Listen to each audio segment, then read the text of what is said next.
Swiss Senate Commission rejects using Russian assets for Ukraine reconstruction. Here's a summary of the article.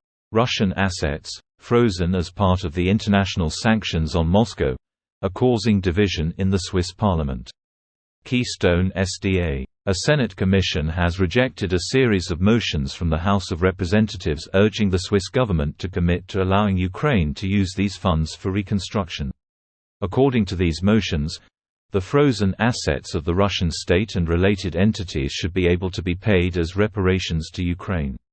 The sanctions imposed by the West have led to the freezing of the assets belonging to private individuals, as well as those of the Russian state and of entities closely associated with the state.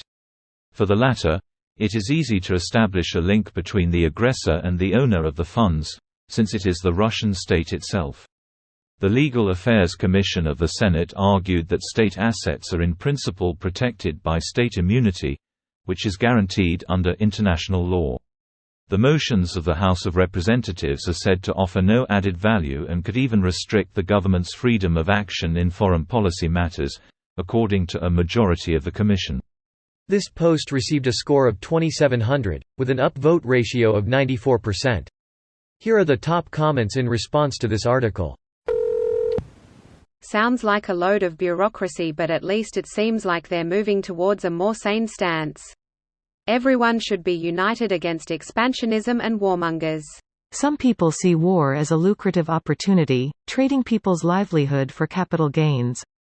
Absolutely vile. Switzerland has been almost as lame as Hungary in the war between Ukraine and Russia. Switzerland blocks re-export of 96 Leopard tanks to Ukraine. Greater than the country's law does not currently allow the delivery of Swiss weapons to combat zones. Then what the actual fuck are the tanks for? Where else are you supposed to use tanks if not in combat zones? Switzerland does not sell or ship any offensive military equipment to participants in active wars, as that would be seen as violating their neutrality. They will sell them before a war or after one, but not during, as that's seen to be picking sides. Has any other country used the seized funds for anything? Not yet, and Switzerland holds a small fraction compared to many other nations. So neutral but always to the aggressor side. You have to look at it from their perspective.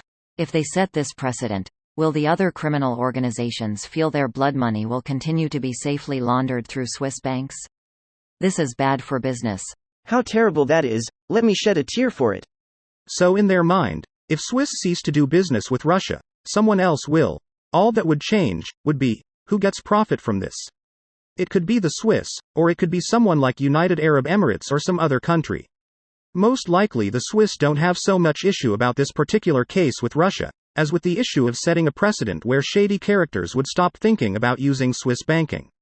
While in absence of Swiss banking options, Russia and others might find another option. It could be that those options are much more risky, as there might be an unreliable government that could be much more likely to seize your assets just because at some point it would be convenient to the current regime. Anyways, that's just what I think is the rationale behind Swiss actions.